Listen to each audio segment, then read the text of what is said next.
अस्सलामुअलैकुम viewers, welcome to my channel, welcome to another video. तो आज की वीडियो में हम बात करने वाले हैं मौसम सरमा की सौगात सबसे ज़्यादा खाए जाने वाले साग के बारे में। मौसम सरमा में आसानी से दस्तयाब सबसे ज़्यादा खाई जाने वाली सब्ज़ी साग के इस्तेमाल से बेशुमार फ़वाइद हासिल होते हैं, जिसे नज़रअंदाज किए बगैर मुतअद्दिद तरीक़ों से पकाकर खाया जा सकता है। हरे पत्तों वाली सब्ज़ी साग के इस्तेमाल से इंसानी मजमूई सेहत पर मुस्बत असरात मुरतब होते हैं। इसमें मौजूद आयरन की भरपूर मिकदार खून की कमी का खात्मा करती है और निज़ाम हाजमा से जुड़ी शिकायतों को दूर करती है, जबकि मुदाफ़ती निज़ाम को मजबूत बनाती है। सरसों के साग के एक कप में 196 कैलोरीज पाई जाती हैं, जबकि 613 milligram sodium, 839 milligram potassium, 5.2 gram protein, 9.7 gram carbohydrates पाए जाते हैं और vitamin A 205%, vitamin C 134%, 19% calcium और 33% आयरन पाया जाता है। सरसों के साग के इस्तेमाल से आयरन की कमी के नतीजे में पेश आने वाली शिकायत से निजात मिलती है।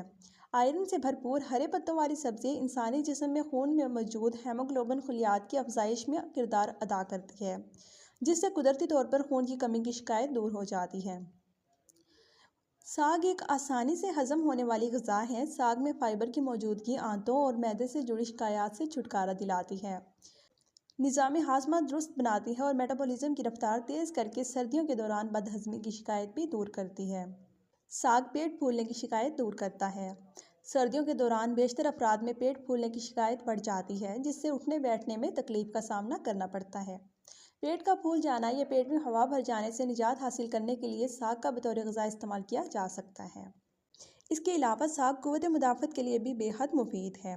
गर्म तासीर रखने के बायस साग सर्दियों में ठंड लगने से भी बचाता है और जिस्म में हरारत बरकरार रखता है। इसके अलावा साग के कुछ नुकसानात भी हैं। साग को रोज़ाना खाने से गुरेज करना चाहिए, इससे मैदा ख़राब भी हो सकता है। बाज़ लोगों को दिल की धड़कन कम या ज़्यादा होने के मसाइल होते हैं या फिर ब्लड प्रेशर तेज़ी से घटता और बढ़ता है, वो इसको खाने से गुरेज करें। तो इस वीडियो को यहीं एंड करते हैं। इंशाल्लाह नेक्स्ट वीडियो में बात होगी एक नए टॉपिक के साथ। खुश रहें, आबाद रहें। अस्सलामु अलैकुम।